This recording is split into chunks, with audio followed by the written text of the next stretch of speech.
The colony's ship Resurgent Dawn had been burning for 11 hours when Decker found his brother. Milo was crouched behind a collapsed relay tower, his left arm wrapped in scavenged thermal tape, his rifle pointed at nothing. Or rather, at Decker. His eyes adjusted slowly, and the barrel lowered only after he recognized the shape of the limp Decker carried, the dead colony administrator, still warm enough that steam rose off the wound. "Thought you were one of theirs," Milo said. "I know what you thought." They didn't embrace. They hadn't done that since before the Vael landed, before the first harvesting, before their father's sector went dark. 2 years of war compacted the gestures men use to express what they mean, left only the essential ones: a nod, a lifted chin, a hand placed briefly on a shoulder. Decker placed his hand on Milo's shoulder and Milo reached up and gripped his wrist once tight, then let go. "How many made it to the ridge?" Decker asked. "You and me." The stone plain stretched out before them. That was the wrong word, plain. The Vael had done something to the terrain in the months since landing, something their xenobiologists were still arguing about in whatever bunkers the xenobiologists were still alive in. The ground here didn't look like ground anymore. It had been reshaped at a molecular level, compressed and extruded into formations that resembled nothing so much as the ruins of a civilization that had never existed. Columns of fused rock rising at odd angles, arches that seemed to support their own weight through geometry rather than physics, flat expanses broken by sudden jagged ridgelines that caught the low sun and fractured it into colors that didn't appear in any human spectrum. The Vael liked angles. They liked lines of sight that confused the human eye. Decker had learned to stop trying to understand the landscape and start using it. "The beacons on the far side of the formation," he said. 6 kilometers, maybe 7 with the detours. Milo looked out at the stone. "And we're doing this now," Milo said. It wasn't a question. It was the voice he used when he'd already accepted something and only needed to hear it spoken. "They've got 3 days before the atmosphere processors fail. After that, the remaining colonists suffocate in their own CO2. "I know. So yes, we're doing it now." Milo stood, checked his remaining charge pack with the practiced efficiency of a man who had been checking charge packs for 2 years and had learned to stop hopping for good news from the number. He got the same number he always got. He tucked it back. "After you," he said. They moved through the stone. The Vael didn't patrol in any pattern humans could predict. That was the first thing everyone learned about them, and the last thing many soldiers remembered. Decker and Milo had survived where others hadn't, partly through luck, and partly through something Milo had discovered early on. The Vael navigated by resonance. Their compound sensory organs swept the environment in expanding pulses, reading vibration, density, displacement. Move slowly enough, rhythmically enough, and you could fool them into registering you as part of the landscape. Move too fast, too irregularly, panic, stumble, change direction sharply, and they lit up. Humans called it the hum protocol. It wasn't protocol. It was something Milo had figured out by watching his platoon die one by one and noticing which ones the Vael always found first. They moved in rhythm. Soft footfalls, evenly spaced. Decker counted in his head without thinking about it anymore, the way he used to count without thinking during long runs back home, before home became a word that referred to a place that no longer existed. 2 kilometers in, Milo stopped. "Do you hear that?" Decker listened. Under the low whistle of wind through the stone formation, something else. A subsonic pulse, barely perceptible, that he felt more in his teeth than his ears. "Vael sentry post," Decker said. "New one, they've been expanding their coverage grid." "That's not what I'm worried about," Milo pointed. The ground ahead was different. Not reshaped, it looked normal, which in this landscape meant it was wrong. A broad flat expanse, pale and smooth, extending perhaps 30 meters between them and the next cluster of formations. It looked like good cover. It looked like exactly what you'd want to cross. Subsurface fluidization, Decker said quietly. They've been doing this near the relay points. Softens the ground without visible warning. You walk on it, you sink. How deep? Deep enough. Milo studied it, goes around. 200-meter detour each direction. Adds maybe 40 minutes. Milo said nothing. Decker looked at him and found his brother doing the arithmetic, the same arithmetic Decker had already done, arriving at the same answer. 40 minutes might be 40 minutes too many. The atmosphere processors didn't know they were trying. There's a path through, Decker said. Edge running. The fluidization is worst at the center. The margins are partially crystallized, can hold weight if you distribute it right. I've done it before. When? Sector 4, before you were reassigned. Milo looked at the pale ground, then at Decker. You go first. I was going to. There was something in Milo's voice when he said it, some quality Decker registered but didn't have time to examine. He filed it. He moved to the edge and began the crossing, arms slightly out for balance, placing each step with the care of a man walking on ice he doesn't entirely trust. The ground held. The surface was firm enough at the margins, just barely, a thin crust over whatever the Vael had done to the substrate. He could feel the wrongness of it through his boots. A faint give, a slight delay between his weight and the resistance, like pressing on something that was calculating whether to support him. He reached the far side and turned. Milo hadn't moved. Milo. His brother was looking at the path Decker had taken, then at Decker, then back at the path. His expression was one Decker had not seen on him in 2 years.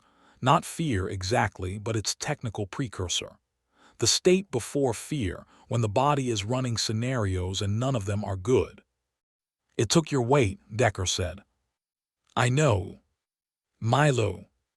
I know. He came then, following the exact path Decker had taken, the same careful placement, and Decker watched him cross and felt the thing in his chest that he hadn't let himself feel since their father's sector went dark, the specific terror of watching someone you love navigate something that could kill them. He breathed out only when Milo's boot touched solid ground. 40 minutes saved, Decker said. Milo looked at him. My way would have saved my life. There it was. Decker had filed it and here it was, and he didn't have time for it. Your way loses the beacon. Maybe. Not maybe. The math is. Your math. Milo was walking already, not stopping, and his voice had taken on the flatness that Decker recognized as the boundary before something worse. You've been running the math since we were kids. Your calculations, your timelines, your assessments of acceptable risk. You decided Sector 4 was worth it. You decided this path was worth it.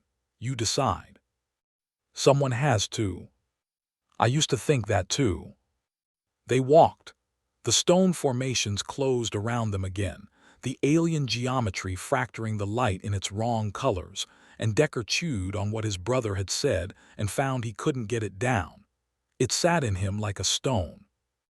Because Milo wasn't wrong, and because Milo being not wrong didn't change anything about the math.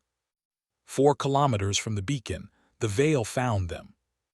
Not the sentry post, they'd skirted it cleanly. Something else. A patrol moving between formations with the Vael's characteristic drift, that particular motion that always reminded human soldiers of something underwater, wrong for open air.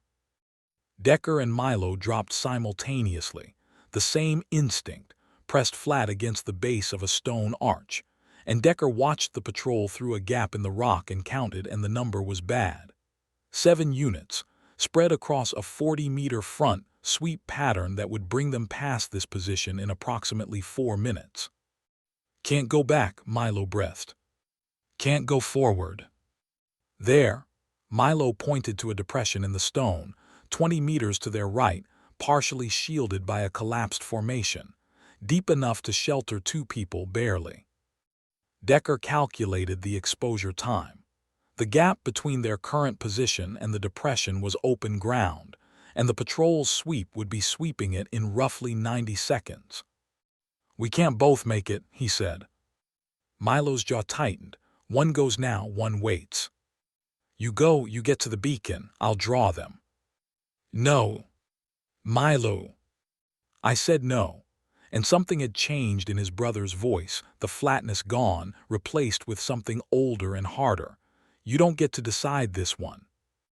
I'm faster. I know the beacon's interface better. I trained on it. You didn't. If you draw them and I get there and I can't activate it. Decker opened his mouth. Think, Milo said. For once in your life, run someone else's math. Decker ran it. It took 4 seconds and he hated every one of them, because Milo was right. Milo had interfaced with the E7 beacon array and Decker hadn't. And if Milo went in drawing fire and Decker got to the beacon and stood there unable to activate it, then 300 colonists died for nothing. Go, Decker said. Milo moved, Decker rose. He didn't draw them with gunfire. Too loud, wrong frequency would bring everything in 2 kilometers. He drew them with movement, the specific kind of irregular motion the Vael couldn't ignore, breaking the hum protocol deliberately, stumbling, changing direction twice, and the patrol reoriented with the horrible smoothness they used instead of surprise, that liquid tracking response, and then they were behind him and he was running through the stone. He'd run through worse. He told himself that. He ran the length of a collapsed archway, vaulted a crystallized ridge, came down hard on his bad knee and didn't stop, and the Vael were behind him and he ran and thought about Milo at the beacon and thought about his father's sector, and thought about the sound his mother used to make when she laughed, a short high sound she claimed was undignified, and he ran. He lost them in a canyon of stone columns that fractured their resonance sweep into echoes, bought himself 3 minutes while they reacquired, and pressed himself flat against a column and breathed. His radio crackled. Decker. I'm clear, you at the beacon. I'm at the beacon. Relief moved through him so fast it felt physical, like a wave breaking. Activate it. A pause. There's a problem. What problem? The Vael have seeded the transmission array. It's not just a beacon anymore, they've patched into it. If I activate it the standard way, it calls the colonists and calls everything the Vael have within 30 kilometers. Can you isolate the transmission? Not with what I have. Decker closed his eyes, ran the math, hated the math. How much charge does your pack have? Don't. Milo. Don't you do the math on this, Decker. I am telling you. How much charge? Silence, then 60%. Decker had 40. 60% at full discharge into the array burns out the Vael patch. That's what you're thinking. You've already thought it. That also burns out the transmitter. Not if you time the discharge to peak resonance. The beacon's own carrier wave will propagate the signal before the array fails. It's a half-second window. Silence, longer this time. You can't know that, Milo said. I've been running your math, Decker said, for the last 4 kilometers. Another silence, and then something happened that Decker hadn't expected. Milo laughed. A short, disbelieving sound, not quite their mother's but close enough that it hit Decker somewhere behind the sternum. You've been running my math, Milo said. Someone had to. If I do this, I lose the charge pack. The rifle's dead. I'm unarmed in the middle of their coverage grid. I know. Your plan requires me to trust your half-second window. I know. Your math. My math. Decker pushed off the stone column, started moving back toward the beacon at a run. But you trained on the array. You know the system. Your hands, my math. We have about 40 seconds before that patrol reacquires me. The silence stretched 4 of those seconds.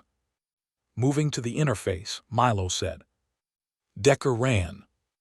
The stone plane cracked open between 2 formations and the beacon array sat in the clearing beyond it.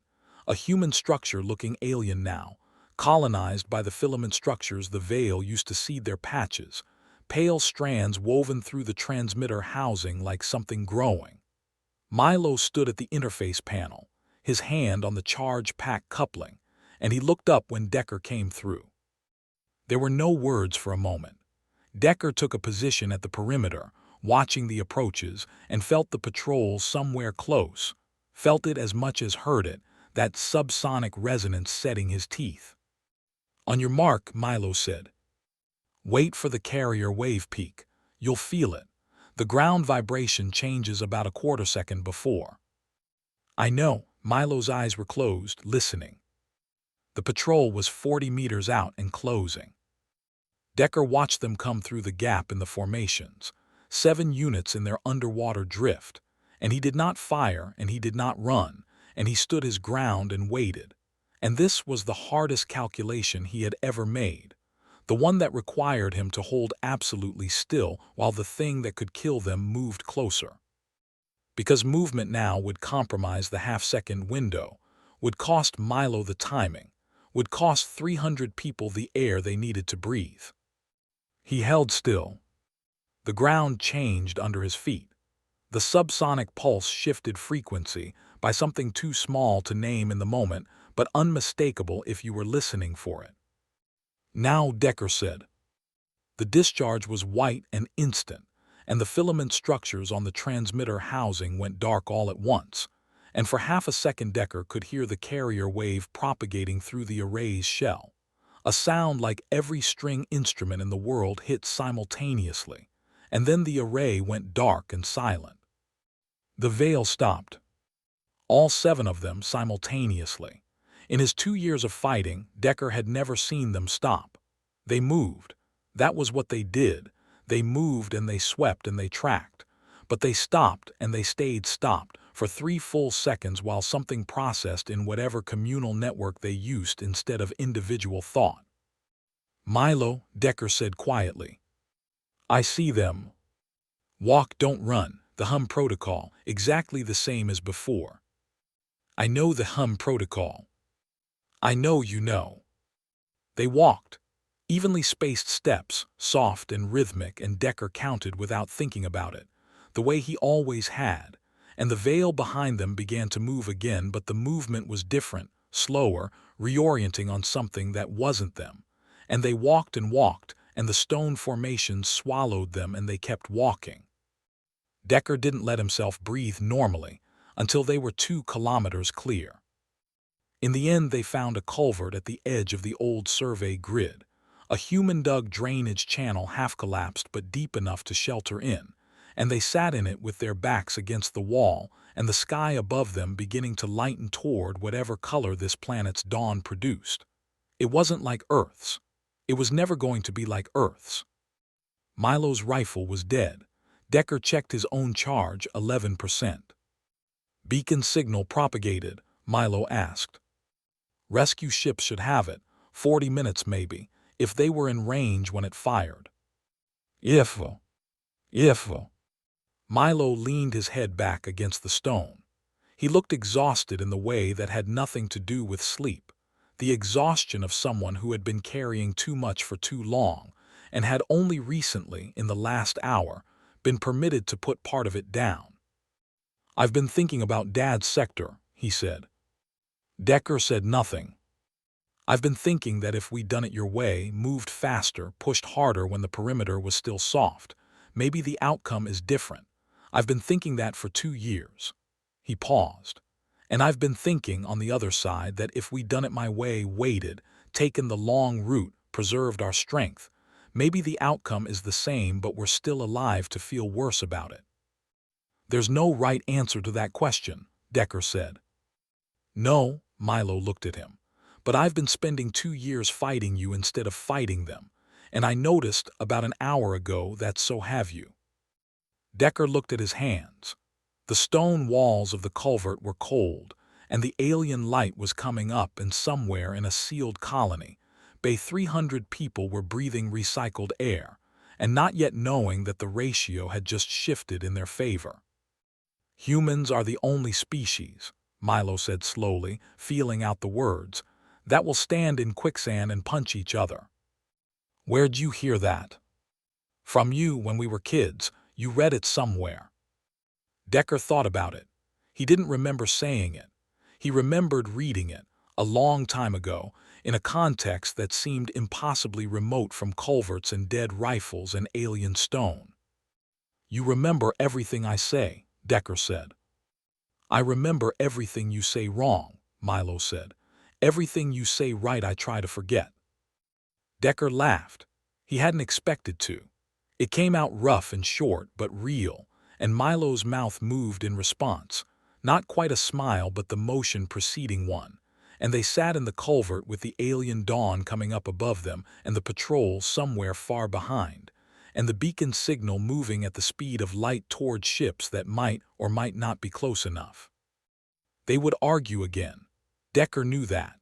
They would take different paths and disagree about the math, and Milo would be right sometimes and wrong sometimes, and so would Decker, and none of that was going to resolve itself into something clean. That wasn't how it worked with brothers. It wasn't how it worked with humans. But they had stopped in the moment that counted, turned. That was the thing the Vael hadn't modeled. Decker had thought about this before in scattered moments of operational downtime, the thing that made the Vael so consistently wrong in their predictions. They had arrived at Earth with a species model built from observation. Humans harmed each other, competed, divided along every line that could be drawn, fought over resources and ideology, and which direction the sun rose. The model was accurate. The error was in the implication. The Vael had looked at a species that destroyed itself and concluded, therefore it will destroy itself when threatened. They had not accounted for what happened in the culvert. They had not accounted for Milo's laugh. They had not accounted for the moment Decker stopped calculating and ran someone else's math. The Vael were ancient and vast, and they had seeded worlds the way humans planted fields, and they had never lost a campaign, and they had encountered nothing in 10,000 years of expansion that surprised them. They had not met anything like this before. The first ship broke atmosphere 43 minutes after beacon activation, a rescue lander with Terran defense markings, and it came down hard and fast in the clearing 300 meters from the culvert. Decker and Milo climbed out of the drainage channel and stood up straight in the alien light, and there was nothing elegant about it. They were filthy and exhausted, and Milo's arm needed a medic, and Decker's knee had swollen to something that would need attention. But they were standing when the hatch opened. The tech who came out first was young, maybe 19, and she stopped when she saw them and didn't say anything for a moment. "Just the two of you?" she finally asked. "Just the two of us," Decker said. She looked at them for another moment, taking stock of whatever she saw, two men who had crossed the wrong terrain at the wrong time and come back, and then she nodded. The way you nod when the math comes out in your favor and you know it could have gone the other way, and she said, "Colonists are secure. We got the signal. Come on." They walked toward the ship. Behind them in the reshaped stone, something resonated. The Vael grid was recalibrating, processing the anomaly, updating the model with new data. Decker felt it in his teeth, the familiar subsonic pulse, and he didn't slow down and he didn't look back. They had given it enough data for one day. Milo fell into step beside him, matching his pace without comment, and they crossed the distance between the culvert and the hatch together. And Decker thought about the stone plain and the quicksand, and the thing his brother had remembered him saying. And he thought that the Vael had built their entire campaign on a single true thing about humanity, and had never asked what humans did with true things. They carried them. They argued about them. They stood in sinking ground and traded blows over them. And then sometimes when it mattered, they stopped. Not because the math required it. Because the person beside them required it. The hatch closed. The lander burned atmosphere. Below them, the stone plane receded into geometry, the alien formations catching the rising light, and it was briefly beautiful in the way that wrong things sometimes were, and then the cloud layer took it and it was gone.